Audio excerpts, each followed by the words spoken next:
അസ്സലാമു അലൈക്കും. ഞാൻ ഇന്നൊരു ബഹുമാനപ്പെട്ട ഉസ്താദ് എൻ്റെ പ്രിയപ്പെട്ട കൂട്ടുകാരെ, നിങ്ങൾക്കെല്ലാവർക്കും കഥകൾ ഇഷ്ടമാണോ? എന്നാൽ ഞാൻ ഇന്നൊരു കൊച്ചു കഥ പറയാം. മനുഷ്യനുള്ള കാലത്തോടെ കഥകളുമുണ്ട്. കുഞ്ഞുങ്ങളായിരിക്കട്ടെ, ഉമ്മമാരിൽ നിന്നും ഉമ്മുമ്മമാരിൽ നിന്നും കഥകൾ കേട്ടുണ്ടുറങ്ങി ബാല്യമാണ്. ഒരു ദിവസം മുത്തുനബി സല്ലല്ലാഹു അലൈഹി വസല്ലം സ്വഹാബികളോട് സഫ് റെഡിയായി നിൽക്കാൻ പറഞ്ഞു. അപ്പോൾ ഒരാൾ മാത്രം തെറ്റിച്ചു. അപ്പോൾ മുത്തുനബി സല്ലല്ലാഹു അലൈഹി വസല്ലം ആരാണത്? അപ്പോൾ കണ്ടത് സവാദ് റളിയല്ലാഹു അൻഹു. അപ്പോൾ മുത്തുനബി എന്ത് ചെയ്തെന്നോ, വഴിയെടുത്ത് ഓടിപ്പോയി ഉദർത്തിൽ ഒറ്റ തട്ട്. സവാദ് റളിയല്ലാഹു അൻഹു അല്പം വേദനിച്ചു.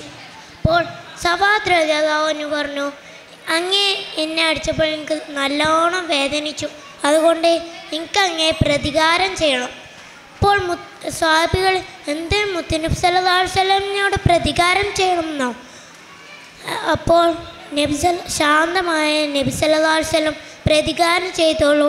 അപ്പോൾ സവാദ് റളിയല്ലാഹു അൻഹു പരാതി തന്നെ പരാതി.